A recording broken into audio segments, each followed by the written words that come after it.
أيها الإخوة والأخوات، وحفرحاد أولا له منهج أونلاين إذا إليسو قدبيان. الحمد لله رب العالمين، وصلى الله على محمد وعلى آل محمد وسلم تسليما كثيرا. محاضرة waxay ku saabsantahay tarbiyatul awlaad bay ku saabsantahay. ubadka iyo barbaarintooda ayay ku saabsantahay. ubadkuna waa nicmo ilaahay, marka waa nicmo cadiima, nicmooyinka adduunye ee waaweyn ayay ka mid yihiin. waxyaalaha dadka bini'aadamka aadka loo jeclaysiiyena waa ka mid. nicmooyinka adduunyana waxyaalaha ugu waaweyn ayuu ka mid yihiin, ubadku ay ka mid yihiin. sidaas aawadeed dadku waxyaalahay aad markaa u doonaan waxaa ka mid ah inay ubad markaa helaan wanaagsan inay helaan. waxaana u qaybsan yihiin qaar marka horeba haya iyo qaar marka aan haynin laakiin u diyaara oo doonaya ubad inay helaan sida qaalibka ah. waxaanu ilaahay inoo sheegay nebiyada inuu u yeelay zawjaad iyo markaa ubadba inuu markaa siiyey ayuu ilaahay sheegay. oo waxa uu allah yidhi, walaqad arsalnaa rusulan min qablika wajacalnaa lahum aswaajan wa dhurriya. waxaannu soo dirnay nebi maxamedow calayhi salaatu wasalaam, rasuullaannu soo dirnay adiga hortaa, waxaananu u yeellay dumar ay qabaan iyo markaa tafiirba waa u yeellay. marka inay tafiir lahaayeen baa laynoo sheegay nebiyada qaalibkoodu.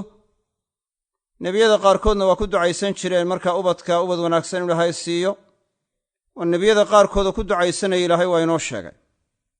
waatuu nebi zakariya odhanaayo, wa innii khiftu almawaaliya min waraa'ii wa kaanat imra'atii caaqiran fahab lii min ladunka waliya yarisunii wa yarisu min aali yacquub wajcalhu rabbi radiya. wuxuu ilaahay ka baryayaa inuu ilaahay ilmo wanaagsan siiyo, ubad wanaagsan ku arsaaqo ayuu ilaahay ka baryayaa oo ilaahay weydiisanaya.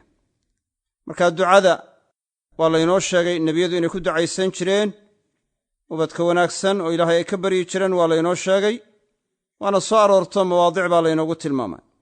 wakadalik waxa kaloo uu markaa laynoo sheegay nebi ibraahim isaguna inuu saas si leeg ku ducaysanayay waa laynoo tilmaamay. marka ubadka wanaagsan in lagu ducaysto waa shay fiican weeye. ubadka la doonayaana ubad fiican inay noqdaan weeye, ubad wanaagsan ay noqdaan, durriyatan tayiba, tafiir wanaagsan inay noqoto ayaa markaa waxa weeye fiican. oo ubadoo dhan markaa lama dalbo oo ubadoo dhan lama weydiisto ilaahay, ee waxaa la weydiistaa ubad wanaagsan baa la weydiistaa. waaladiina yaquuluuna rabbanaa hab lanaa min aswaajina wa durriyaatina qurata acyunin wajcalnaa lilmuttaqiina imaama. markaa ubad wanaagsan iyo zawjaad wanaagsan ba inu ilaahay u yeelo inay mu'miniintu ku ducaysanayaan buu ilaahay inoo sheegay. markaa ruux walibana inuu ku ducaystaa waa fiican tahay. ubadka intaan markaa ruuxa aanu helin inuu markaa dariiqii uu ku heli lahaa ubad wanaagsan inuu raadiyo waa loo baahan yahay. waxaana ka mida isaga laftiisu inuu wanaagsanaado, salaaxa iyo wanaagga la yimaado. hadduu ruuxu wanaagsanaado in wax wanaagsan ilaahay ku arsaaqo ayay u badan tahay. marka wanaagga iyo salaaxa inuu la yimaado ayaa loo baahan yahay. waxaa kaloo loo baahan yahay inuu markaa waxa cid wanaagsan doortana waa loo baahan yahay, oo marka aabbaha iyo hooyada mid waliba ay wanaagsanaadaan. inay labaduba wanaagsanaadaan waxay ka qayb qaadanaysaa ubadka laftoodu inay wanaagsanaadaan bay ka qayb qaadanaysaa. hadday labaduba xumaadaan, yacni ubadkuna waxay u badan tahay inay xumaadaan. hadday labada midkood markaa u xumaado, yacni midna u wanaagsanaadana, saas si la-eg waxaa dhici karta markaa waxa weye inay kala jiitaan. ma wanaagga markaa waxa weeye ka wanaagsan buu raacaa, ma ka xun buu raacaa. marka waxa weeye ruuxu inuu isagu wanaag la yimaado, mar labaadkana markaa cid wanaagsan doorto, hadduu lab yahay iyo hadduu dhadig yahayba waa dariiqii lagu heli lahaa, ubad wanaagsan lagu heli lahaa. mar labaadkana in ilaahay laga baryo, ubad wanaagsan laga baryo, oo ilaahay la weydiisto inuu ilaahay ubad wanaagsan ku arsaaqo, waxay ka mid tahay dariiqa lagu heli karo ubadka wanaagsan bay ka mid tahay.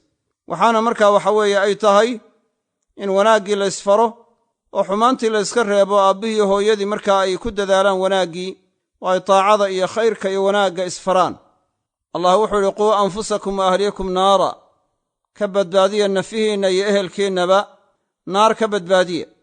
waxaa markaa ay ku fasireen culammadu sida taabiciinta qaarkood ay yidhaahdeen ta'muruhum bitaacati illaahi wa tanhaahum can macsiyati illaah, yacni waxaad amraysaa taacada ilaahay, sidaad naarta uga badbaadinaysaa waxay tahay inaad ilaahay waxa lagu ateecayo inaad amarto, caasiyitaanka ilaahay la caasiyayana inaad ka reebto, iyo inaad ku kacdo wixii markaa waxa weeye ilaahay ku amray inaad adigu la timaaddo oo aad markaa ku kacdo, aanad amarto kuna kaalmayso.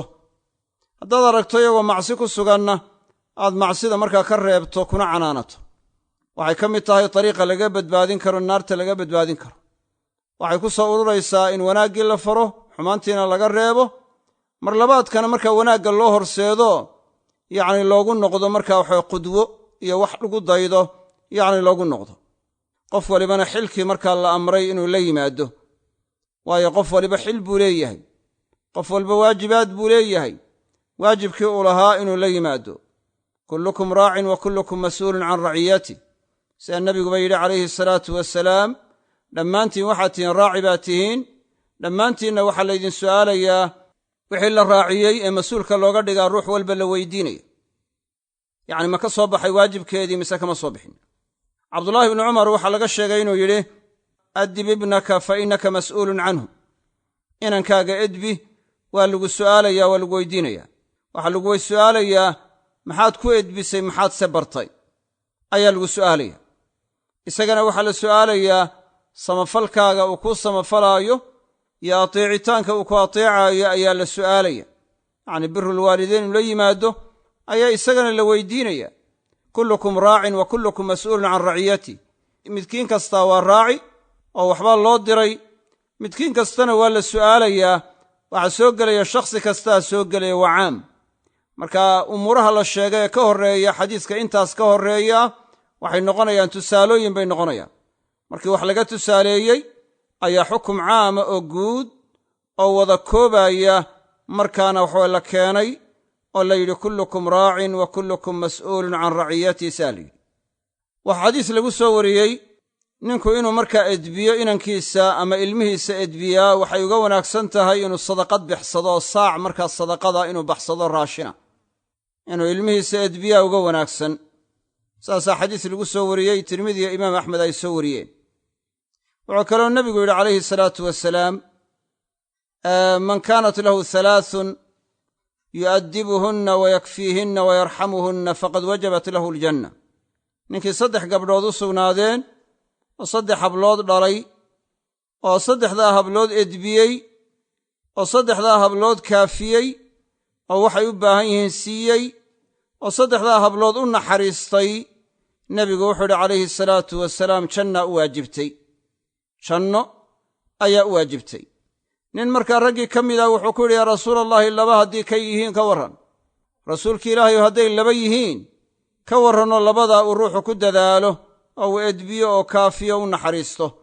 qaala wasintayni, laba hadduu markaa waxa weeye edbiyo oo uu kaafiyo oo u naxariistana saas si la-eg waxa weeye waa yeelanayaa oo wuxuu noqonayaa mid ay jannadu u waajibtay. xadiiskana muslim baa saxiixa ku soo wariyey. waxaa laga qaadanayaa fadliga ay leedahay yacni edbinta iyo barbaarinta iyo kaafinta, yacni ubadka markaa la kaafiyo khaas ahaan markaa hablaha ayaa markaa xadiisku markaa tilmaamaya. marka in janno lagu helaayo ayaa markaa laga qaadanaya. marka waa mas'uuliyad weeye. mas-uuliyadda caynkaasa in lagu dadaalo. mas-uuliyaddina waxay u baahan tahay quwa wa ammaana, waxay u baahan tahay ammaano, waxay u baahan tahay kartiya awood bay u baahan tahay. mas-uuliyadda sida looga soo baxayaa labadaa mid walba lagama maarmaan bay u tahay. ubadka salaaxooda iyo wanaaggooda waxyaalaha ka qayb qaadanaya waxaa ka mid ah in markaa waxa weeye markaa shakhsi kasta wanaaggii uu la yimaado saynu soo sheegnay, cid wanaagsanna uu doorto, oo ninkii uu doorto gabadh wanaagsan markaa uu raadiyo oo saalixada markaa uu raadiyo, oo markaa waxa weeye xagga quruxda keliya aanu eegine xagga salaaxa iyo diinta markaa uu eego. waatuu nebigu yidhi calayhi salaatu wasalaam fadfar bidaati ddiini taribat yadaak.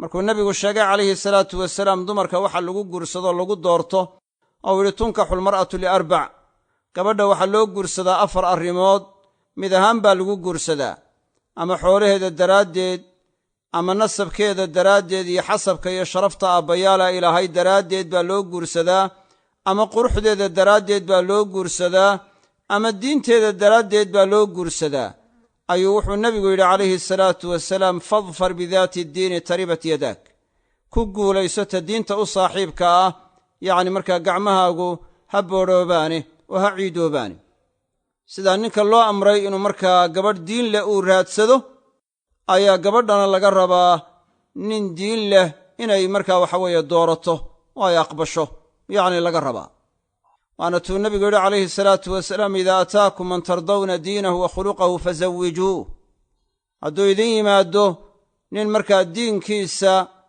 iyo akhlaaqdiisa iyo dhaqankiisa a ka raalli tihiin oo wanaagsan yahay diinkiisa iyo tadayunkiisa iyo diin yeeladkiisa uu diinta ku camal falayaa iyo akhlaaqdiisa iyo dhaqankiisu uu wanaagsan yahay markuu idin yimaado oo bimacnaa gabadh idinka soo doono fazawijuuhu u guuriya ilaa tafcaluuhu takun fitnatun fi lardi wa fasaadun cariid haddii markaa sidaa ay yeeli weydaan yacni fitna arlada ku sugnaan doonta iyo fasaad ballaadhan baa ku sugnaan doona bimacnaa guurkii haddii markaa waxa weeye sharciga ah aan lala iman waxa markaa imanaya fasaad kalaa imanaya waayo bini aadamka waxaa lagu abuuray yacni caqli iyo shahwa labadaba lagu abuuray caqligii wuxuu ku garanayaa waxa wanaagsan waa ku garanaya waxa xunna waa ku garanaya wixii xumaa caqligu waa ka reebaya haddana shahawaad baa lagu abuuray naftu ay waxyaalaha xun jeceshahay oo ay markaa waxa weeye markaa doonayso xumaanta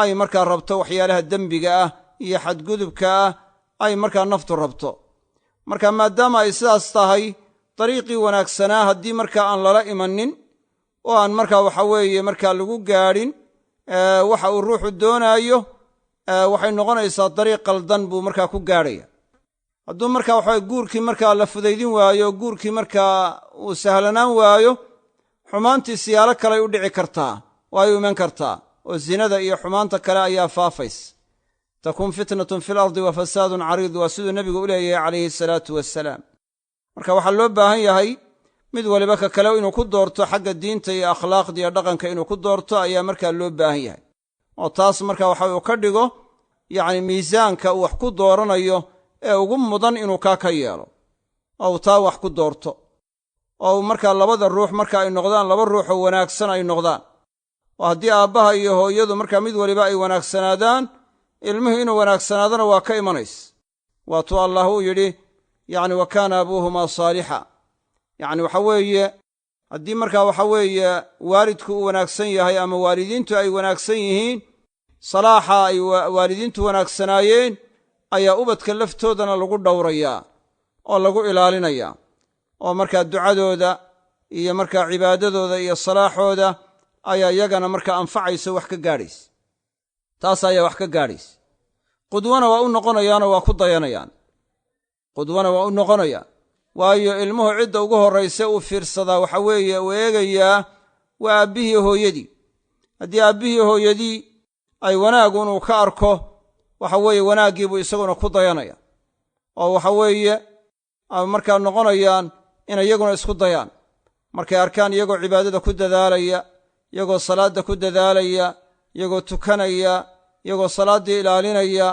iyaga laftooduna waxay is odhanayaan markaa salaaddaa la kaalay oo markaa ilaaliya bay odhanayaan saasay is odhanayaan markay arkaan yacni hooyadii oo xijaabkii ku dadaalaysa oo markaa waxa weeye cawraadkeedii asturaysa oo mar kastoo dabadda ay u baxayso sii xijaabanaysaa inantii yaraydna waxay isku dayaysaa iyaduna saas si laeg inay xijaabato ayay isku dayaysaa oo markaa cawradeeda asturto yacni hooyadeed bay markaa ku dayanaysa yacni qudwo iyo ku dayasho ayay u tahay aabbihii saas si la-eg waa ku dayanayaan markaa ilmihii waa ku dayanayaan oo waxa weeye tashabbuh inay isu ekaysiiyaan yacni markaa ayay markaa samaynayaan marka dariiqa wanaagga ficil ahaan bay ugu horseedayaanba oo markaa ay ugu saamaynayaan waxaana la yidhaahdaa dalaalatu alficli afsaxu min dalaalati alqowl tusinta markaa ficil ahaan wax loo tusiyo baa ka fasaaxa iyo markaa waxaweye caddayn badan odhaahda markaa ka caddayn badan odhaahda ka caddayn badan marka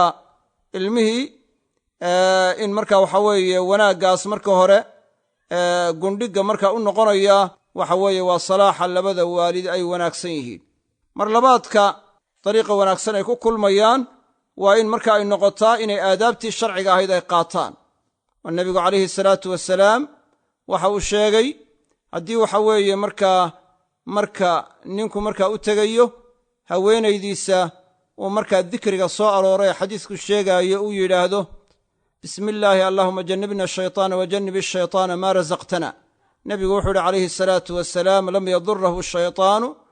yadurahu ashaytaanu abada. hadduu ducadaa ku ducaysto bisimka ilaahay hadduu markaa waxa weeye xuso mar labaadkana allah baryo, yacnii ilaahay baa awoodda leh, wax walba ilaahay baa bixiya, arsaaqda ilaahay baa bixiya, wanaagga ilaahay baa bixiya. maadaama marka waxa weeye ilaahay marka uu isagu awoodda leeyahay wax kastoo wanaagsan iyo wax kastoo nicmaaba isagu ku deeqaayo, dee ciddii marka waxa weye deeqda markaa yacni markaa qaniga ahayd ee wax walba ku deeqaysoo wanaagsan ayaa la weydiisanaya. bisimkii ilaahay baa lagu bilaabaya, markaasaa la odhanaya allaahumma jannibna ashaytaana, ilaahu shaytaan naga foge, shaytaan ilaahu naga dheeree oo naga foge, wajannib ashaytaana maa rasaqtana, shaytaankana ilaahu ka foge waxaad nagu arsaaqday. wuxuu nebigu yidhi calayhi salaatu wasalaam fain yuqadar baynahumaa waladun, haddii ilmo dhexdooda loo qadaro inuu calool galo, ilmahaas shaytaan weligii ma dhibo, shaytaan waxba ma gaadhsiiyo ma dhibo. waxay ka mid tahay dariiqa marka ilmuhu saalix ku noqonayo ku wanaagsanaanayo diin ahaan ayay ka mid tahay. lam yadurahu ashaytaanu abadan waxaa soo gelaya dararkii xagga diiniga ahaa, diin ahaan inaanu u dhibayn, oo ilmo faasiqa ama markaa gaala ama munaafiqa ama xun inaanu noqonayn. xagga marka waxa weeye badan ahaan iyo jidh ahaanna inaanu u dhibayn, oo waxa weeye shaytaanku intuu dureeyo yacni mid markaa dhacayo oo suuxaya ama waalanaya ama wax la mida inaanu markaa noqonayn. marka shaytaan waxba ma yeelayo, waa arrin aad iyo aad u weyn. marka ducada caynkaasa iyo dikrigaa in lagu ducaysto waxay ka mid tahay dariiqa ka qayb qaadanaya salaaxii iyo wanaaggii yacni ka qayb qaadanaya weeye, yacni taasuu markaa ka mid yihi. waxaa kaloo ka mida waxyaalaha salaaxa iyo wanaagga ka qayb qaadanaya yacni quudka la cunayo ilmaha lagu korinayo, iyo xataa markuu caloosha ku jiro waxa la cunayo ee hooyada la siinayo waa inuu noqdaa markaa wax xalaala waa inuu noqdaa, wax xalaala waa inuu noqdaa. wa kullu jismin nabata bisuxtin faannaaru awlaa bih. waxaa nebiga sala allahu alayh wasalam yacni laga soo wariyey jidh kasta oo ku baxay oo ku koray oo ku weynaaday yacni xaaraan, naar baa u xaqnimo badan. hadduu waxa weeye jidhkii markaa uu noqdo mid xaaraan quudanaya, wuxuu markaa noqonayaa salaaxii iyo wanaaggii inuu ka tegayo, oo markaa waxa weye isaguna xumaantii yacni la imanayo, inuu xumaantii la imanayo oo macaasidii iyo waxyaalahaasi u sahlanaanayaan. saas aawadeed ceeshka la cunaya inuu noqdo ceesh xalaal ah waxay ka qayb qaadanayaa salaaxa ilmaha, ayuu ka qayb qaadanayaa inuu markaa wanaagsanaado, ilmo wanaagsan marka uu noqdo ayuu ka qayb qaadanaya.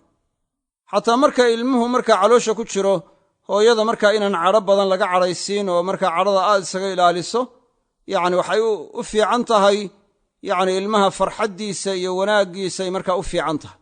laakiin hadday markaa noqoto marka waxa weeye mid markaa had iyo jeer yacni markaa cadho iyo markaa waxa dagaal iyo markaa waxa dhib ku jirta, ilmahaasna waxa weeye saamayn bay ku yeelanaysa, saamayn ayaa laftiisa ay ku yeelanaysa.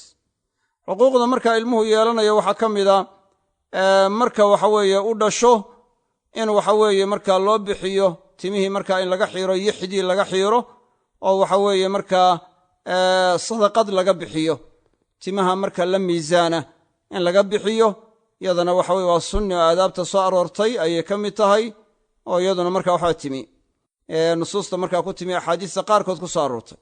waxaa ka mida waxa weeye in markaa ilmihii laga walqalo, oo markuu 7 gaadho laga walqalo, waana laga horraysiin karaa. magac wanaagsanna loo bixiyo. magacyada loo bixinaya waa inuu noqdaa magac markaa aan xaaraan ahayn iyo magac aan karaahiye ahayn. waxaa jirta asmaa muxarama oo in lala baxaa inay bannaanayn ayaa markaa jirta, sida waxa weeye markaa erayga cabdi oo markaa waxa weeye markaa looga addoon dhigay cid makhluuq ah. waa haddii lahay cabdulnebi ama cabdulxuseyn yacni markaa la yidhaahdo ama cabdulnebi la yidhaahdo nebiga markaa addoonkiisii, ama la cabdulxuseyn, xuseyn ibnu cali addoonkiisii, ama cabducaliy yacni cali ibnu abi taalib addoonkiisii yacni markaa la yidhaahdo, ama cabdulkacba yacni addoonkii kacbada, ama cabdushamsi. asmaada caynkaasi waa ism mucabad ligayr illah, waa muxaram in loo bixiyo ma aha. marka magacaan marka waxa weeye xaaraan ahayn, karaahiyana ahayn, waa in loo bixiyaa. waxaa jirta asmaa karaahiye ah iyo asmaa xaaraana jirta in lala baxa aynay bannaanayn. magacyada wanaagsan ee lala bixi karo waxaa ka mida yacni waxa weeye in cabdullaahi ama cabduraxmaan yacni magac markaa ilaahay looga addoon dhigay in markaa waxaweye loo bixiyo. nabiga calayhi salaatu wasalaam wuxuu yidhi axabu alasmaa'i ila allahi cabdullaahi wa cabduraxmaan. magacyada markaa ilaahay loogu jacaylka badan yahay waa cabdullaahi iyo cabduraxmaan weeyi. waxaa la miday yidhahdeen culammadu asmaada ilaahay magicii markaa waxa weeye cabdi ee loo idaafeeyaana waa la mid. haddii la yidhaahdo yacni markaa cabduljabbaar ama cabdulkhaaliq ama cabdulmuqtadir yacni waxaweye waa la mid. asmaadii ilaahay haddii markaa waxa weeye saasoo kale markaa waxaweye looga addoon dhigo, iyaguna markaa waxay noqonaysaa markaa mid la mid ay noqonaysa. in laga walqalaa iyaduna waa ka mid, oo kullu ghulaamin murtahinun bicaqiiqatihi waata nebigu yidhi calayhi salaatu wasalaam, ilmo kastaa ama inan kastaa waxa uu rahman yahay walqashiisa. marka waxa weeye xuquuqda uu leeyahay waxaa ka mida in laga walqalo, waa sadaqad marka waxa laga bixinayo shukrinaq ah, oo nicmada uu ilaahay ugu deeqay oo siiyey ayuu kaga shukrinaqaya. xuquuqda kale uu leeyahayna markaa in la siiyaa waxay ka mid tahay waxyaalaha tarbiyada wanaagsan ka qayb qaadanaya, oo hadday tahay masruufkiisii iyo radaacadiisii iyo naasnuugiisii yacni markaa mid walba inuu markaa helo wax kaafinaya. khudii maa yakfiiki anti wawaladaki bilmacruuf. waxaa markaa ka mida markaa guditaanka la gudaayo ayaa markaa ka mida. waxaa ka mida xidaanada la soo korinaayo ayo la soo barbaarinayo ayaa ka mida. waxaa ka mida waxa weeye aadaabta la edbinaayo oo wax la barayo ayaa markaa ka mida. waatii xadiiskii markaa uu inoo sheegaayey yacni markaa hablahoo kale marka waxa in la edbiyo, oo marka waxa weeye xukum hablaha ku gaarana ma aha, inamadana saas si la-eg waa u baahan yihiin. waatuu nabigu yidhi calayhi salaatu wasalaam, man ibtuliya bishayin min hadihi albanaati facallamahunna wa addabahunna fa axsana ta'diibahunna. yacni mid kastoo lagu imtixaano shay ka mid ah, wax ka mid a hablahaas, oo dabeed markaa wax bara, oo edbiya, oo aadaabtooda wanaajiya, yacni naarta ayay markaa u yihiin qaar lagaga xoraynayo ay markaa u yihiin. marka waxa weeye tacliimtii wax la baraayey ayaa soo gelis. wax la barona waxa ugu horraysa diinta in la baro. wax la baro waxa ugu horreeya diinka in la baro ayaa ugu horraysa oo ugu miisaan badan. oo cibaadadoodii iyo caqiidadoodii yacni inay bartaan, waxay ictiqaadinayaan, say ilaahay u caabudayaan, tahaaradooda say noqonaysaa, salaadooda say noqonaysaa, siday u tukanayaan, say u tahaaro qaadanayaan, yacni waxa weeye kullu daalika in la baro. ictiqaadka saxiixa in la baro, caqiidada xun marka waxa in laga ilaaliyo, waxyaalaha shirkiyaadka in laga reebo. ashirku wa wasaa'ilu, yacni waxa shirkiga ah waxa weeye markaa rabbi loogu shariig yeelaayo, hadduu akbar yahay iyo hadduu asqar yahayba, waa in marka waxa laga ilaaliyaa oo la baraa si uu marka uga taxadiro o isaga jiro. waxa loo diidayo laga reebayana waxa ugu weynaansha badan shirkiga. ninkii saalixa muxuu yidhi ee luqmaan lo odhan jiray, waid qaala luqmaanu libnihi wa huwa yaciduhu yaa bunaya laa tushrik billaah ina ashirka la dulmun cadiim. inankiisii markuu la dardaarmayey wuxuu idhi, inankaygii yaraayow, ilaahay ha u shariig yeelin, ilaahay waxba ha la wadaajin. ina ashirka la dulmun cadiim. shirkigu waa dulmi weyn, xadgudub weyn weeye shirkigu. wuxuu ka reebo waxa ugu horraysay, inuu shirkiga ka reebay baa ugu horraysay. waxay ku tusinaysaa siduu markaa shirkigu u weyn yahay ku tilmaamaysa. waayo waa acdamu dembin cusiya allaahu bihi, waa dembigii ugu weynaa ilaahay lagu caasiyaye shirki weeye. dembi ilaahay lagu caasiyo kii ugu weynaa weeyaan. saas aawadeed shirkiga marka laga reebaayo waa in shirkigii la baraa. maxaa shirki ah? maxaa shirki noqonaya? maxaa shirki wasiilo u ah? yacni waxa weeye haddii aanu garanayn iskama ilaalin karo. caraftu shara laa lishari walaakin litawaqiihi waman laa yacrif ishara min annaasi yaqac fiih. sharkaan gartay sharnimo uma baran ee waxaan u bartay si aan isaga ilaaliyo. kaan sharka baran oo dadka ka midina waa ku dhacayaa sharkii isagaan garanayn waxaan inuu shar yahay. markaa sidaas aawadeed shirkiga in la barto si looga taxadiro la ysaga ilaaliyo waa arrin aad iyo aad u muhima. ubadkiina waa in laga reebo. dadka qaarkood ubadka markay u dardaarmayaan oo la hadlayaan waxa ugu badan ay kala hadlaan, waxa ugu badan adduunyada inay kala hadlaan iyo lexejeclada. wax dhaqo, wax tabco, caynkan waxaan samee, lexejeclo yeelo. waxa weeye waxaa laga yaabaa cibaadadii inuu ilaaliyo, shirkigii inuu iska ilaaliyo, cibaadadii inuu ku dadaalo, yacni inaanu markaa laba soo qaadinba amrinba inuu ilaahay ka baqo oo markaa waxa weeye shirkiga iska jiro oo tawxiid la yimaado oo cibaadada ilaahay u saafi yeelo oo salaada ilaaliyo. taas waxa weeye inaanu amrin baaba dhici karta, laakiin wuxuu amraayo u dardaarmayo ee kula dadaalaya ay adduunye u noqoto. adduunyadii waa laga tegayaa, wakhtigeeduna waa kooban yahay. marka waxa weeye dardaaranka iyo hadalka iyo waxa weeye inuu u bato aakhiro waxa ka anfacaya ayaa markaa muhim ahayd. marka waxa weeye shaygii miisaanka badnaa ee weynaanshaha badnaa in la dayacay, shay marka waxa weeye fududoo iska sahlanna yacni markaa lagu dadaalayo lagula dadaalayo ayaa ka imanaya meesha. tan noocaasina waxa weye mid qalada wey. adduunyadu qofka iskaga abuuran tahay, ilmo kastaba waa ku abuuran tahay. waa arrin marka waxa weeye naftiisuba marka hore iska doonayso weeye. marka iyadii inaad ku sii tukuntukiso yacni markaa diintiina ilowdo waa arrin qalada weeye, waana tarbiye qaldan weeyaan. tarbiyada saxdina waxay tahay diinka marka waxa in lagula dadaalo. diinka in lagula dadaalo ayaa tarbiyada saxdii tahay oo waxa weeye diin la'aanta looga digo. hadduu waxa weeye markaa xataa adduunyada faqri iyo markaa uu ku nool yahay, yacni markaa xoolo yaraan uu ku nool yahay, laakiin markaa diinkiisu dhowran yahay, yacni saciid buu noqonayaa. waxaanu noqonayaa mid jannaad markaysagaa galo ku waara abadal aabaad. sacaada abadiya ayuu helayaa iyo liibaan abadi ah. laakiin hadduu adduunyadii khani noqdo, taajir noqdo, xoolo bato oo markaysaga wax fara badan uu dhaqdo oo marka waxa weeye diinkiisu aanu fiicnayn iyo camalka uu diinta ku camal falaya, dee wuxuu noqonayaa inuu waxa weeye yacni markaa khasaare ama naaqisa ama dhammaystiran inuu ku yimaado. hadduu waxa weeye fisqi markaa ku dhinto laakiin asalkii tawxiidka u haysto oo laakiin faasiqnimo ku dhinto, waxa weeye ahlulkabaa'ir isaga oo dembiye waaweyn dhex dabaalanaya uu sidaa ku dhinto oo daa'imsan, dee waxa weeye wuxuu u bandhigan yahay ciqaab buu u bandhigan yahay. waxaa dhici karta khasaare juz'i ah inuu ku yimaado oo waxa weeye markaa la soo ciqaabo. waa taxta almashii'a, mashii'ada ilaahay iyo doonista ilaahay ayuu markaa hoos yaallaa.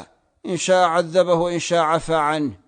hadduu markaa gaalnimo ku dhacana waxay noqonaysaa oo gaalnimo ku dhintana waxa weeye khani kasta adduunyada ha ku ahaado, wax alla wax xoolo badnaantaasay u taraysaa ma jirto.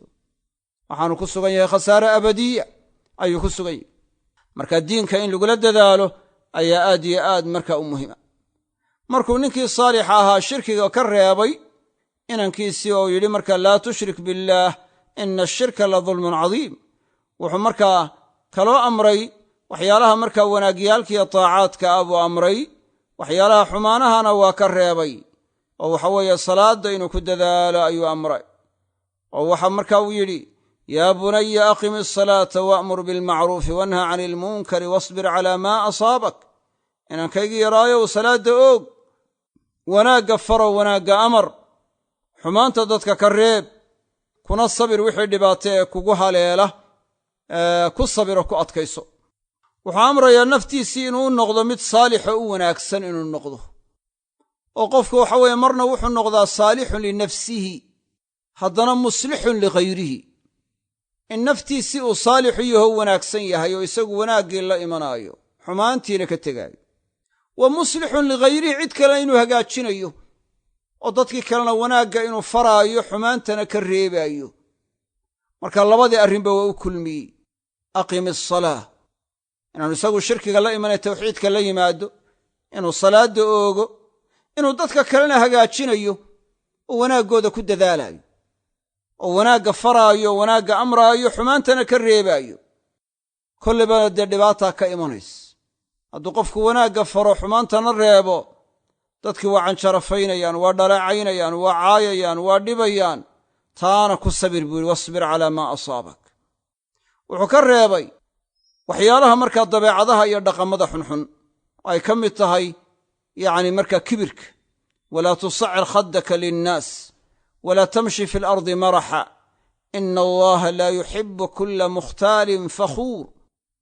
waxa weeye inuu markaa kibro oo waxa weeye uu sanka taago waa u diidey. inuu isqaadqaado oo markaa waxa weeye si kibir leh u socdo taana waa u diido, taana iska daa buu yidhi. waxa weeye wuxuu amrayaa wanaaggu amrayaa, xumaantu ka reebay. khulaasadu waxaa hadal ku ururayaa waxay tahay markaa ubadkii waa in wanaaggii la faraa, xumaantii laga reebaa. diinka inay ku dadaalaan markaa la amraa. waa arrin aad iyo aad u muhiima. lagu barbaariyaa markaa iimaanka lagu barbaariyaa, sharaa'icda islaamka inuu ku dhaqmo iyo xaqaa'iquliimaan inuu la yimaado. nebigu muxuu yidhi calayhi salaatu wasalaam, yaa ghulaamu ixfad illaaha yaxfadka, ixfad illaaha tajidhu tujaahak, idaa sa'alta fas'al illaah, wa idaa istacanta fastacin billaah. markuu cabdullaahi bnu cabbaas nebigu la hadlayay calayhi asalaatu wasalaam, wuxuu idhi inanow ilaahay ilaali, haddaad ilaahay ilaaliso ilaahay waa ku ilaalinaya. waxaa loo jeedaa cibaadada ilaahay iyo taacada ilaahay ilaali. marka ilaalinta ilaahay la ilaalinaya waxaa soo gelaya ictiqaadka saxda inuu la yimaado, waxaa soo gelaya cibaadaadka inuu la yimaado oo taacaadkii cibaadaadkii la yimaado. waxaa soo gelaya macaasidii xumaantii inuu ka tago, shirkigii inuu ka tago, fisqigii iyo macaasidii inuu ka tago oo ka dheeraado, bidcadii inuu ka tago. waxaa soo gelaya markaa xuska uu ilaahay xusaayo. kullu daalika ayaa soo geliya. ixfad illaaha yaxfadk, ilaahay ilaali. haddaad ilaahay ilaaliso ilaahay waa ku ilaalinaya. haddaad taacada ilaahay ilaaliso iyo cibaadadiisi iyo tawxiidkiisa iyo ikhlaaskiisa iyo taacadiisa haddaad ilaaliso, allah waa ku ilaalinayaa oo wuxuu kaa ilaalinayaa aafaadka iyo masaa'ibka iyo dhibaatooyinka iyo mahaarigta iyo halaaggu kaa ilaalinaya. ixfad illaaha tajidhu tujaahak, ilaahay ilaali oo diinkiisa ku dadaal. icaanadiisa iyo kaalmayntiisa waxaad ka helaysaa hortaadaad ka helaysa. kurbo kasta iyo dhibaato kastoo kugu timaadda ilaahay baa kaa qaadayoo faraj kuu yeelaya. waman yattaqi illaaha yajcal lahu makhraja wayarzuqhu min xaysu laa yaxtasib. siduu allahba uu yidhi, cid kasta oo ilaahay ka baqata ilaahay wuxuu yeelayaa faraj uu kaga baxo dhibaatadaas, wuxuuna ka arsaaqayaa meelaanu filanaynin ayuu ka arsaaqaya. meelaanu filanaynin ayuu ka arsaaqaya. idaa sa'alta fas'al illaah wa idaa istacanta fastacin billaah. waa tawxiidkii ikhlaaskii. haddaad saacid wax weydiiso allah weydiiso. haddaad istiraahdo markaa wax cid kaalmo weydiiso allah kaalmo weydiiso. marka allah in laysku xidho oo quluubta allah lagu xidho ayaa la rabaa. nebiguna calayhi salaatu wasalaam sidaasuu markaa waxa ku tarbiyeynayo dadka ku barbaarinay oo markaa waxa xaqaa'iqda iimaanka ayuu ugu yeedhayo ku barbaarinay. waxaana layna amray ubadka markaa iyo ehelkaba in la amro wanaagga ayaa layna amray. waatuu nebigu yidhi calayhi salaatu wasalaam, muruu awlaadakum asalaata lis7 wadribuuhum calayha li10. ubadkiinna waxaa amartaan salaadda amra. muruu awlaadakum asalaata lis7, 7 jir markay yihiin waxaa amartaan salaadda amra. wadribuuhum calayha li10, markay 10 jir yihiinna ku garaaca, ayuu nebigu yidhi calayhi asalaatu wasalaam. waxa weeye waa sida lagula dadaalaayo. 10 jir markuu yahay ilmihii qaangaadh ma aha. wax ku waajibi ma jiro, wax ka xaaraanina ma jiro, ma qaangaadhin sida qaalibka ah. oo waxa weeye da'dii lagu qaangaadhayay ma gaadhin. maadaamay sidaas tahay, iyadoo shaygan aan waajib ku ahayn ayaa haddana la yidhi markaa waxay ku garaaca. culammadu waxay yidhahaan waxaa looga jeedaa waxa weeye tarbiya looga jeedaa, lagu barbaarinayo oo ta'diib ah, waa lagu edbinayaa baa laga tilmaamaya. laakiin ma aha ciqaab markaa waxa dembi ay galeen oo lagu ciqaabaya ma aha, waayo dembi loo qorayaa ma jiro, rufica alqalamu can halaasa waxaana ka mid ahaa wa can isabiyi xataa yaxtalim ilmihii sabiga ahaa qalinka waa laga kor qaaday oo dembi loo qorayaa ma jiro ilaa uu ka qaangaadhaayo dembi looma qorayo muruu awlaadakum asalaata lisabcin wadribuhum calayha licashrin marka waxa weeye waa tarbiyo lagu barbaarinayo salaaddii wakadaalika soonkana saas si la eg baa loogu barbaarinaya oo saxaabadda nebigu sala allahu alayh wasalam ubadkooda way soomin jireen ramadaanta marka ramadaanta ay soomaan ubadkana way soomin jireen xataa qaar yaryar bay soomin jireen ilaa la soo wariyey markay qaarkood ooyaan in markaa waxa la ciyaarsiin jiray si ay markaa u ilaawaan yacni markaa la ciyaarsiin jiray waa haddii calaa kulli xaal ay awoodi karaan ayaa la soominayaa laakiin haddii aynay awoodi karin oo ay markaa dhibaato ku tahay oo ayna kari karin iyadu waa ka duwan tahay oo xaalka noocaasa waxayna awoodi karayn laguma kellifaayo waxaa loo laqimayaa markaa tawxiidka iyo markaa waxaa jawaabaha saxda ee laga jawaabayo su'aalaha saddexda ah man rabbuka wamaa diinuka waman nabiyuka alusuul halaasa tawxiidkii baa loo laqimayaa tawxiidkii ayaa loo laqimaya xumaantii ayaa laga reebaya oo shirkigu ugu horreeyo nebigu calayhi salaatu wasalaam inamadii markaa waxay inantiisu dhashay mid ka mida oo xasan ama xuseen ayaa wuxuu qaatay markaa sadaqadii la soo ururiyey zakadii zakaatulfitrigii xabba timira oo markaysaga ka miduu qaatay markaasaa nebigu sala allahu alay wasalam kakhin daad marka waxa ka tuuray oo marka uu yidhi yani marka akh oo kale yani uu ku yidhi waa reebisuu ka reebaayo ina sadaqata laa taxilu limuxamadin walaa liaali muxamed waa kii nebigu yidhi calayhi salaatu wasalaam sadaqadda ama zakadu uma xalaal aha muxamed iyo qaraabada muxamed toonna marka inankanna dee qaraabadii nebi maxamed calayhi salaatu wasalaam buu ka mid ahaa marka maadaamaynay u xalaal ahayn iyadoo aan dembi loo qorayn ayaa haddana marka waxa weeye laga reebayaa oo loo diidayaa oo lama odhanaayo qofkii waxaweye waa ilmo yar oo isaga waxba kama xaaraanahay iska daaya loo odhan maayo ee waxay noqonaysaa marka in laga reebaayo sidaa nebigu uga reebay calayhi salaatu wasalaam in looga reebayo ayaa laga qaadanaya waayo haddii laysaga daayo waxyaalaha dembiga ah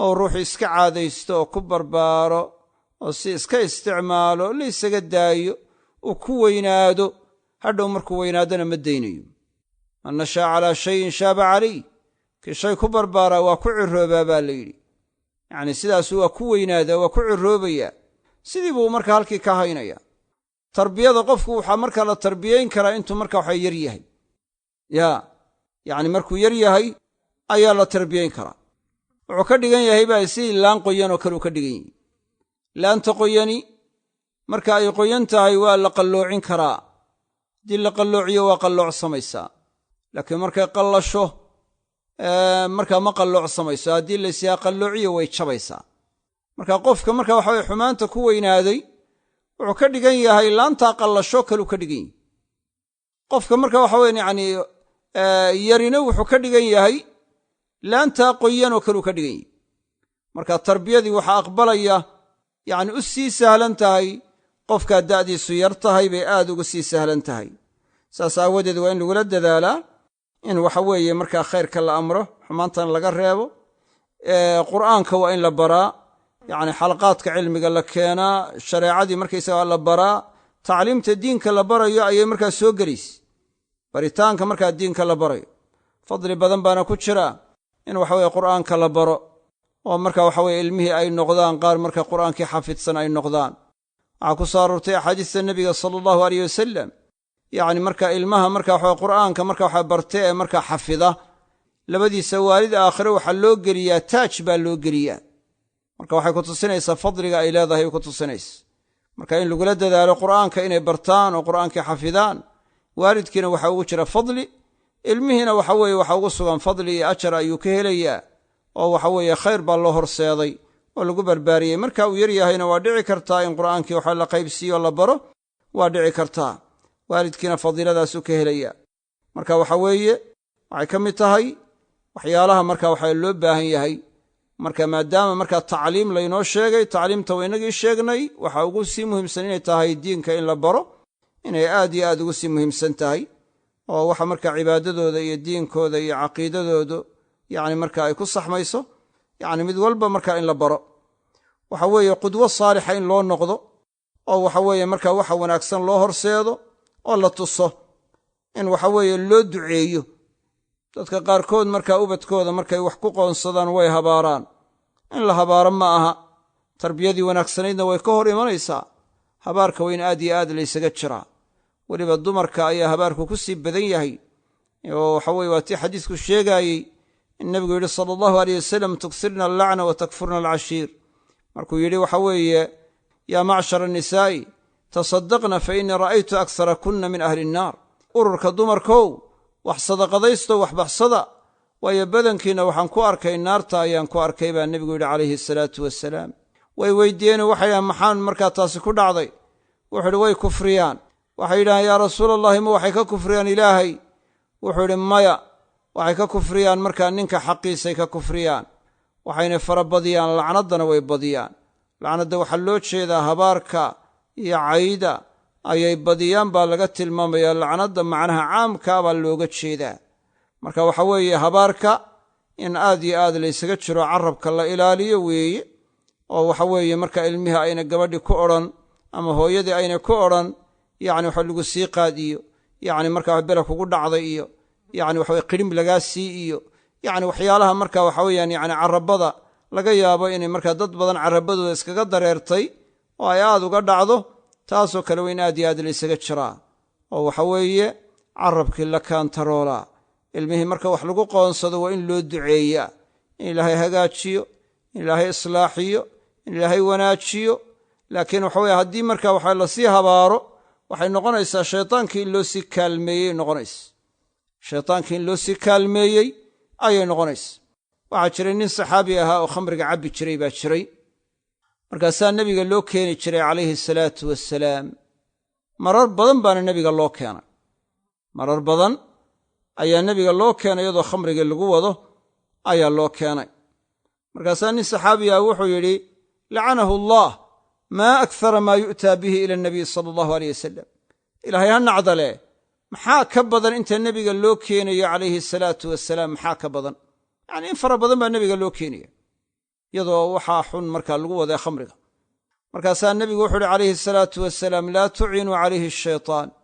shaytaanka ha ugu kaalmaynina muxuu tilmaamayaa nebigu calayhi salaatu wasalaam habaarka la habaarayaa inay tahay kaalmo shaytaankii loo sii kaalmaynaayo oo kanna la sii tukhuntukhinayo ilaa habaarkaasi waxa weye isagii laftiisii waa dhibaya markaa shaytaankii loo kaalmeeyo ma aha oo ilmaha markaa la habaaro haddii wax lagu qoonsado in loo duceeyo in ilaahay islaaxiyo in ilaahay hagaajiyo in ilaahay wanaajiyo in ilaahay hanuuniyo yacni markaa taas in loogu duceeyo oo ducadaas lagu celceliyo aad ilaahay loo baryo awqaad badan ayaa aad iyo aad u muhiima taasina waxay ka mid tahay waxyaalaha wanaagga ilmaha ka qayb qaadanaya ducada wanaagsani ayay ka mid tahay waxaana xadiis ku soo aroortay laa yaruddu alqadaa ila adducaa qadaaga ma celiyo qadarkiiyo qadaaga yacni duca mooyaane wax kale ma celiyaan ayaa xadiis ku soo aroortay sheekh albaani u quweynaayo oo uu taxsiininayo saxiixuljaamica ducada lafteeduna dee qadaagay ka mid tahay oo marka leeyahay laa yaruddu alqadaa ila adducaa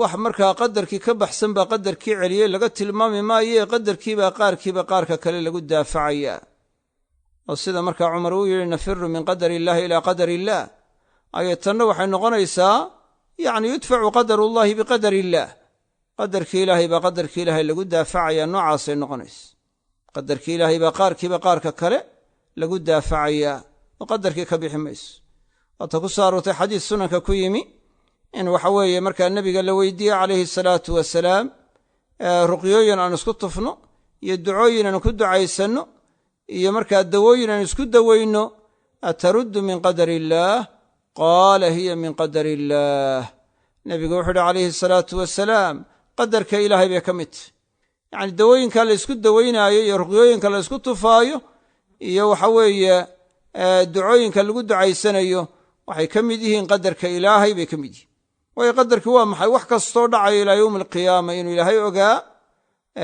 uu sii qoray oo uu doonay inay dhacaan waxa dhacayana uu abuuray taas markaa qadarkii weeyi marka waxa weeye dee kama baxayso ducada lagu ducaysanayo ama dawooyinka la isku dawaynaya ama ruqyooyinka la isku tufaya kama baxayso wixii dhacaya ilaa yowmi alqiyaama. yacni awalu maa khalaqa allahu alqalam uma qaala lahu uktub qaala maa aktubu qaala uktub maa huwa kaa'inun ilaa yowmi alqiyaama. waatuu nebigu yidhi calayhi salaatu wasalaam, wuxuu ilaahay abuuray waxa ugu horreeya qalinka. markuu qalinka ilaahay abuuray buu ilaahay qalinkii ku yidhi qor. markaasuu yidhi ilaahayow maxaan qoraa? markaasuu ilaahay wuxuu ku yidhi uktub maa huwa kaa'inun ilaa yowmi alqiyaama.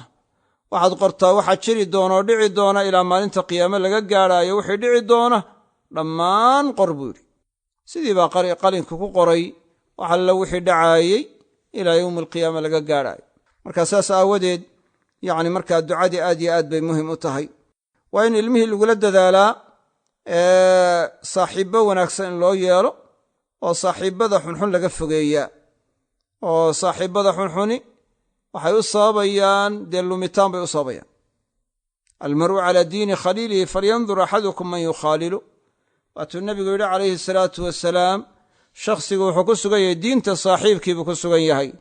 yacni midkiina ha eego cidduu la saaxiibayo ha eego. yacni waxa weeye markaa saaxiibkii xumaa waa in aad looga fogaadaa. masalu jaliisi saalix waljaliisi suu ka xaamil ilmiski wa naafikhi ilkiir. ka wanaagsana lala fadhiistaa iyo ka xuna lala fadhiistaa waxay ka kala dhigan yihiin sidii mid miski xambaarsan. oo kii wanaagsanaayo lala fadhiistay ee saalixa ahaa wuxuu ka dhigan yahay nin miski sita, udgoonka miskiga la yidhaahdo nin sita oo kaleu ka dhigan yihi. ka waxa weeye markaa saaxiibka xun ee lala fadhiistaana wuxuu ka dhigan yahay buufimada dabka kii buufinayo kaleu ka dhigan yihi. marka kaa miskiga sitaa saddex mid weeyi, ama inuu ku siiyo ama inaad ka iibsato ama inaad udgoon wanaagsan ka hesho. yacni mar laybood ku intifaacays. kan waxa weeye markaa buufimada dabka buufinayana laba mid weeye, ama waa inaad urxun ka hesho ama waa inuu maryaha kaa gubo. yacni mar walba waad ku dhibaatoonays.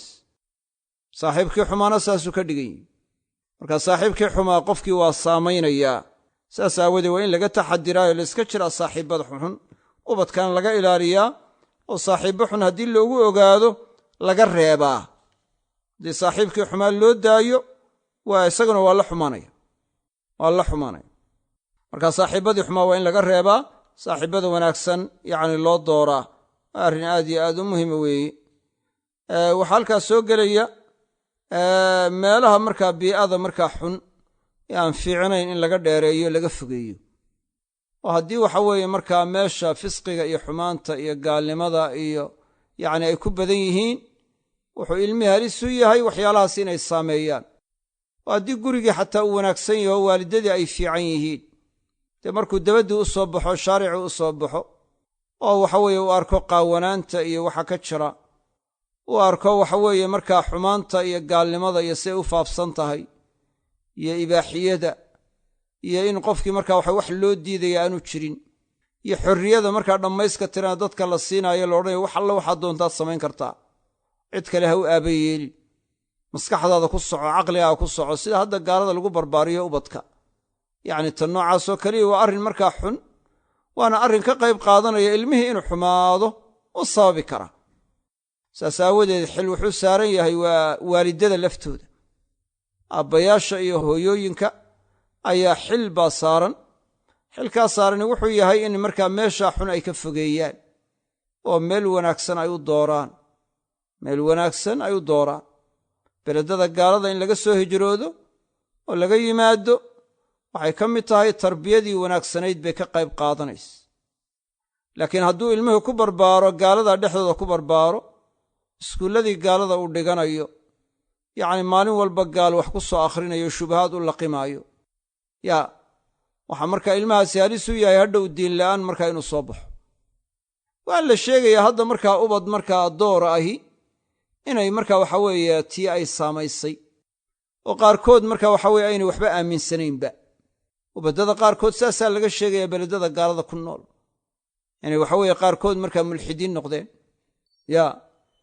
oo qaarkood leeyahay iyagoo markaa tukanaya muuqaalka marka laga eego oo xijaabkii xidhan ayaa haddana markaa ay leeyihiin markaa ma aaminsaniye waalidkan iskaga ixtiraamayaan, aan iska qadarinayaan. waxay la sugayaan gaalnimadooda caddaysad ka caddaysanayaan ilaa intay markaa waxa si gaara u madax bannaanaanayaan. intaa horena qarsi bay ku jiraan. qisooyin kharaa'ib fara badan baa la sheego umuuraha ku saabsan marka waxa weeye hadduu waalidku u daayo oo dee hadhow uu yidhaahdo marka ilmuhu ha wanaagsanaado una yidhaahdo muxuu sidan u noqday yaa dee adaa u sababay waayo beledkaad dejisay ee aad u doortay ee uu ku dhex sugnaa ee wax ku bartay ee maalin walba shubahaadka loo soo laqimayey ayaa waxay u sababi kartaa qaarkoodna u sababtay dee inay xumaadaanoo qaarkood gaaloobaanba ama mulxidiin noqdaan ama diintii dhaleecaynayaan ama qur'aankii caayayaan ama nebigii caayayaan ay shubahaad furayaan ay leeyihin maba aaminsani baa waxaa aaminsantihin maba qaba buu ku leeyay ma aaminsani ama waxay leeyihin qaarkood marka waxa yacni inuu nebigu nebi xaqa ahaa ma aaminsani ama ilaahay inuu jiraba ma aaminsani qaar baa leh ama qur'aanku xagga ilaahay inuu ka yimi ma aaminsani ma qabo de qofkii muxuu markaa faa'iidey hadduuba maal kasbado hadduu guryo dhisto hadduu xoolo yeesho ubadkiisii hadday ka dambeeyaan muxuu ka dheefoo ka helay berri hadduu dhinto ubadki u soo ducayn maayaan sadaqaad u soo bixin maayaan yaa hadday laakiin ubadku wanaagsanaadaan waa u soo ducaynayaan allahuma akfir lii waliwaalidaya walilmu'miniina waalmu'minaat muxuu ku ducaynayaa ilaahu aniga ii dembi dhaaf labadeeda waalidna u dembi dhaaf cidda iimaanka lehoo dhanna u dembi dhaaf rag iyo dumarba waa arrin cadiim ah waa arrin weyn yaa ayaan darro waxaa cid kuu soo ducaysay inaad weydo adoo ubad dhalay ubadkii ku tabcay ubadkii ku dadaalay ku rafaaday ku dhibaatooday haddii markii dambena gaala iska qaadato ay noqdaan marka waxa weeye ubad gaalo ay noqdaan gaalnimo ku dambeeyaan gaalo waaweyn baa marka waxay ahaayeen waalidadood muslimiin bay ahaayeen hadda waxa weeye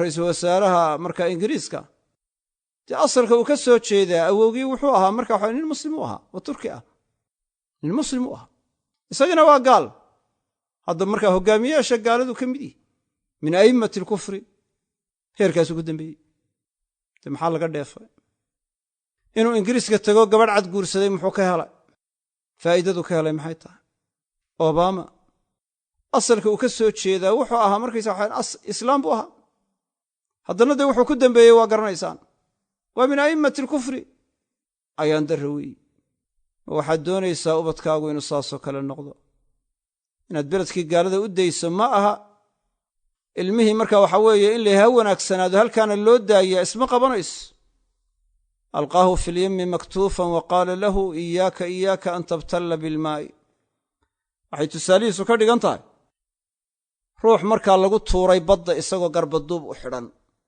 garbaduub baa loo xidhay baddaa lagu tuuray markuu sii socdaa waxa la yidhi hooy biyaha ku qoyin iska ilaali biyuhu inay ku qoyne dee miyuu ku qoyi waayayaa qofka garbaduub inta loo xidhay sidaa loo tuuro baddii loogu tuuray oo la yidhi hooy ha ku qoyin biyaha shubahaadkaas markaa badda ah ee ay ubadkii dhex dabbaalanayaan haddii la yidhahdo yaynay idin saamaynin badheg ha u jaraq siinina haddana markaa madrasadahoodii taga iskuulladoodii taga wax ka soo dhigta markay diimaha markaa idiin dhigayaan markaysa waxaa ka dhigta markay jinsiga idiin dhigayaan iyo sida markaa waxaa la ysugu taga iyo waxa la midka iyo qurunkii qashaabiirka iyadana markaa waxaa dhigta xisaska markaa waxaa yacni waa lagu khasban yahay loo daayo maxaa laga filayaa yaa wahal yastaqiimu adillu waalcuudu acwaju harku miyuu toosnaan karaa iyadoo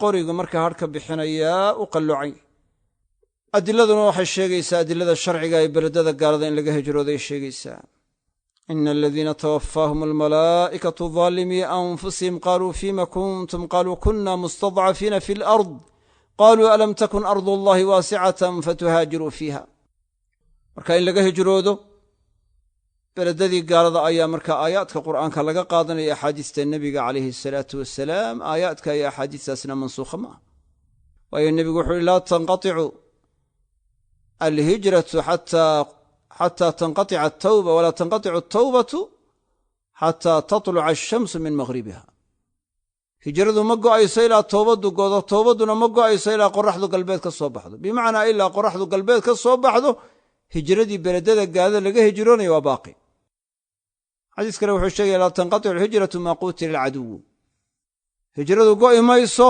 inta cadowga gaalada lala dagaalamayo inta jihaadku baaqi yahay hijraduna waa baaqi ama xadiiska sheegaya laa hijrata bacda alfatxi waxaa laga tilmaamaya khusuuska maka hijro laga hijroodaan jiraynin markii la furtay dabadeed liannaha saarat beleda islaam daara islaam sababtuna waxay tahay daaru islaam bay noqoto beled islaam bay noqotay marka macno looga hijroodaa markaa ma taal macno markaa looga hijroodaa ma taallaa laga tilmaamaya saas aawadeed adiladu waxay sheegaysaa in laga hijroodo beledada gaalada oo beledada islaamka loo soo hijroodo saasaa adiladu sheegaysa beledada gaalada in laga soo hijrooday adiladu sheegaysa aayaadka qur'aanka iyo axaadiista nebiga ijmaaca culammadu intuba culammaduna waxay ku ijmaacsan yihiin laba sharti haddii la helo in hijradu waajib tahay alimaam ibnu kasiir tafsiirka aayadda suuratu nisaa ayaanu akhrinay ina aladiina tawaffaahum almalaa'ikatu daalimii anfusihim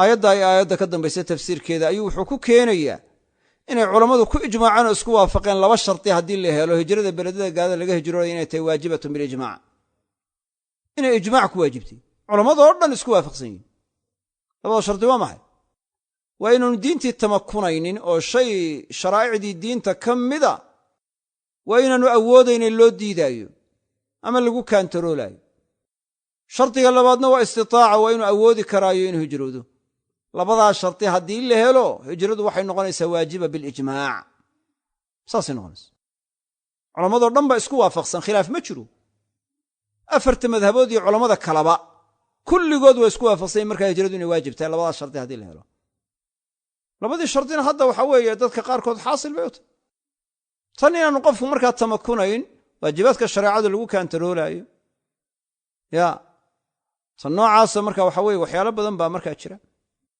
waxay tahay shay xaasila tan kalena dadka qaar baa awoodi kara marka ruuxii awoodi karaa dee wuxuu ku noqonayaa sugnaanshaha uu beledka ku sugnaaday ka hijroon waayey mid ku dembaabayuu noqonaya aasim ku noqonaya culamo kalena ijmaaca waa soo naqliyeen oo waa sheegeen oo waa tilmaameen ijmaacaas markaa saas aawadeed haddii la doonaayo ilmuhu markaa inuu wanaagsanaado waa in markaa waxa weeye beledada gaalada lagala soo hijroodaa laga keenaa beledada islaamka la keenaa waxaa laga yaabaa inay yidhaahdaan waa ku gaajoonayaan waa caynkan waa kadaa arsaaqda dadka ilaahay baa qoray wixii qofka loo qorayna ma seegaayo haddii ilaahay ay tala saartaan dhabna ay ka tahay ilaahay dartii inay uga soo hijroodaan ilaahay wax ka wanaagsan buu ugu beddelayaa man taraka shay'an lilah abdalahu allahu khayran minhu xadiis waxa weeye macnihiisu yahay baa jira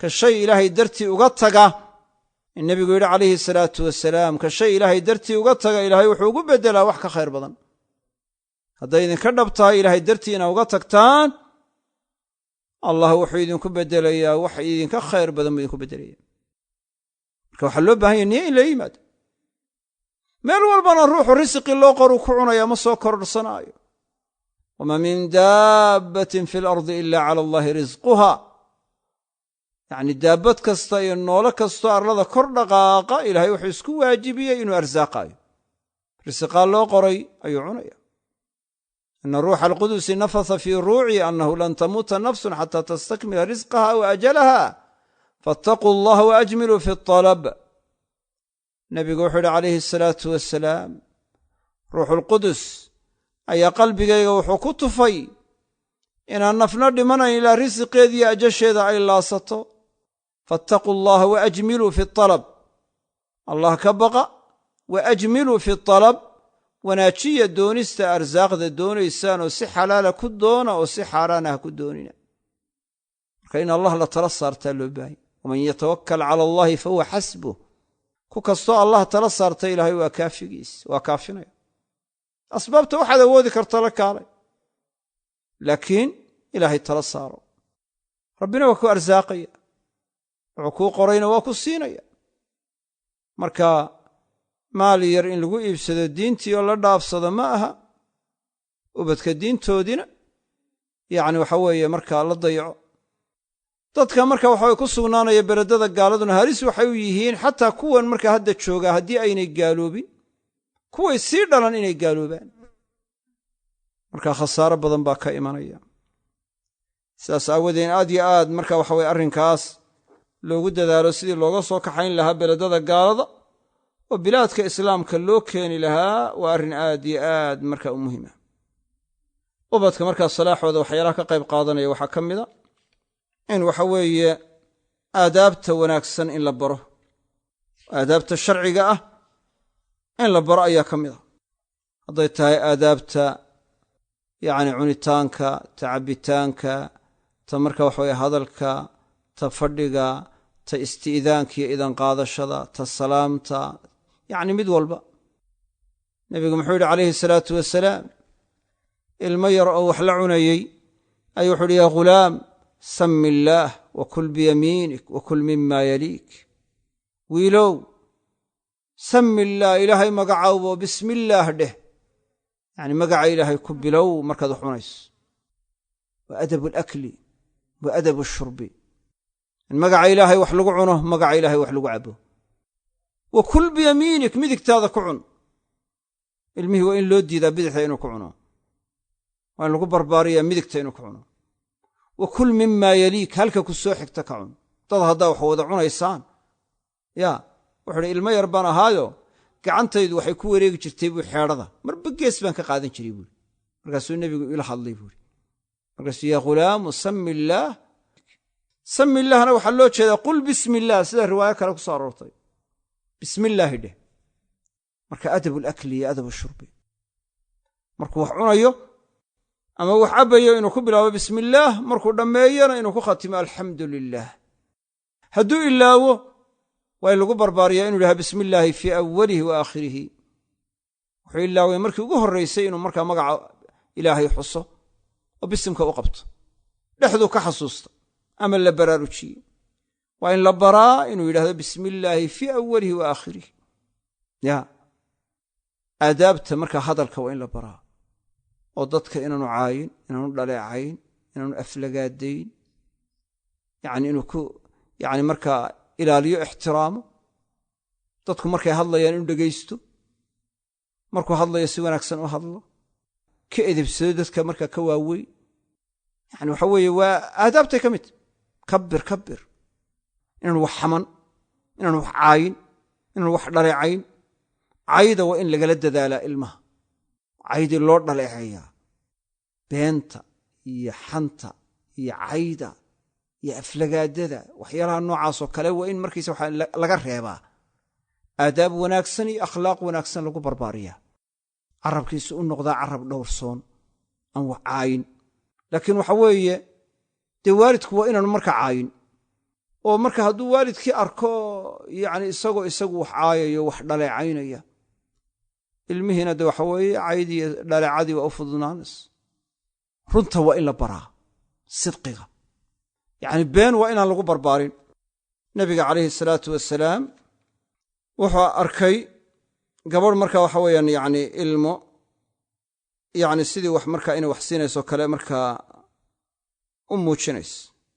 markaasaa wuxuu ku yidhi low lam tuctihi shay'an kutibat calayka kadba. haddaad siin weydo been baa laguu qorayaa. hadduu arko waalidadii oo been sheegaya, ilmihiina beentii waa u sahlanaanaysa. waa in beentii markaa iska jiraan. qudwo saalixa waa inay u noqdaan. isti'daanka waa inay baraan. oo inta uu yar yahay awqaaddan marka waxa weeye cawraadka ah waa inuu marka waxa baraan marka inuu ka idan dalbaan. aabbaha hooyada ama aabbaha ama hooyada markay u soo gelayaan waa inay idan dalbaan. yaa ayuha aladiina aamanuu liyasta'dinkum aladiina malakat aymaanukum waladiina lam yabluguu alxuluma minkum 3 maraat. waa kuwaan qaangaadhka ahaynba 3 goor idan dalbaya. min qabli salaati alfajri wa xiina tadacuuna hiyaabakum min aldahirati wa min bacdi salaati alcishaa. salaadda subax ka hor iyo wakhtiga gadiidkii ee markaa qayluulada iyo salaadda cisho dabadeed. 3daa goor ha idinka idan dalbaan baa leeyahy. kuwa la odhanaya waa kuwee? waa kuwii yaryaraa aan qaangaadhka ahayn. kuwa qaangaadhay iyaga waxaa leeyahy mar walba iyagu ha idan dalbaan. waidaa balaga alatfaalu minkum alxuluma falyasta'dinuu kama ista'dana aladiina min qablihim. markay qaangaadh noqdaan markay hooyadood u soo gelayaan, markay walaaladood u soo gelayaan, markay walaashood u soo gelayaan, markay eedadood u soo gelayaan, waa inay ka idan dalbaan. cabdullaahi ibnu cabbaas ayaa nin wuxuu weydiye u yidhi hooyaday waxa weeye way gabowdo waa waa cad oo kale, igama maaranto, mar walba miyaan ka idan dalbayaa?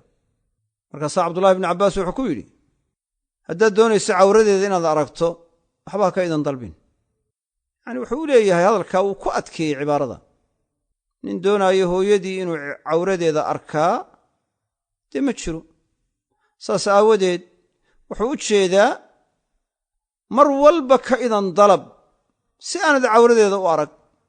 calaamad haddii loo yeelo la yidhahdo albaabku hadduu ballaqan yahay waad iska soo geli kartaa, ama daahu hadduu laaban yahay waad soo geli kartaa, laakiin hadduu sii daysan yahay ama ceshan yahay maya, ilaad idan dalabto dhibi kuma sugna. marka laakiin albaabkii la iska soo riixo dalaq iska soo yidhaahdo waa arrin qalad ah, waana tarbiye qaldan. xadiis baana ku soo arooray tilmaamaya yacni inuu yacni waxa weeyaan saxaabada qaarkood nebigu sala allahu aleyh wasalam oo ku yidhi waxa weeye yacni daahu hadduu laaban yahay waad soo geli kartaa, ilaa aan kaa reebo aan kudhaha joog. calaa kulli xaal aadaabta wanaagsan in la baraa aad iyo aad bay muhiim u tahay oo u fiican tahay. akhlaaqda wanaagsan baana laga qaadanayaa oo laga dheefayaa. taasna waxay ku imanaysaa qudwo wanaagsan in loo noqdo, oo wax wanaagsan la tuso, wax wanaagsan loo horseedo ayay markaa waxaweyan yacni ku dhacaysaa. haddii laakiin markaa uu yidhaahdo aabbihii sigaarka ii soo iibi, oo isagii u dirto markaa sigaarkii, ama u dirto qaadkii, ama u dirto wax xaaraan oo kale markaa uu dirto, dee wuxuu ka caado yeelanayaa isaguna xaaraantii inuu la yimaado. wax xaaraanna waynu ku ateecin ubadku waalidada, sida kale wayna ugu samafalaan, ugu dadaalaan oo birigooda iyo samafalkooda ku dadaalaan. laakiin wax xaaraana cidnaba laguma ateeci karo. laa taacata limakhluuqin fii macsiyati alkhaaliq. calaa kulli xaal in la dadaalo ayaa habboon, ilaahayna la baryo. baryada ilaahayna waa acdamu cawn, waa kaalmadii ugu weynayd weeye. marka baryada ilaahay yaan la fudaydsan, aad ha loogu dadaalo, allahna aad ha loo baryo. ilaahayno islaaxiyo ubadka. allahuma aslix duriyatana, allahuma aslix duriyatana, allahuma aslixna waaslix duriyatana wawafiqna lima tuxibuhu watardaa. allahuma aamiin. wsala allahu calaa muxammadin wacala aalihi wasaxbihi wasalam. أيها الإخوة والأخوات، وإلى أن نلتقي في محاضرات علمية أخرى قادمة، تقبلوا تحيات إخوانكم في منهج أونلاين، وآخر دعوانا أن الحمد لله رب العالمين، والسلام عليكم ورحمة الله وبركاته.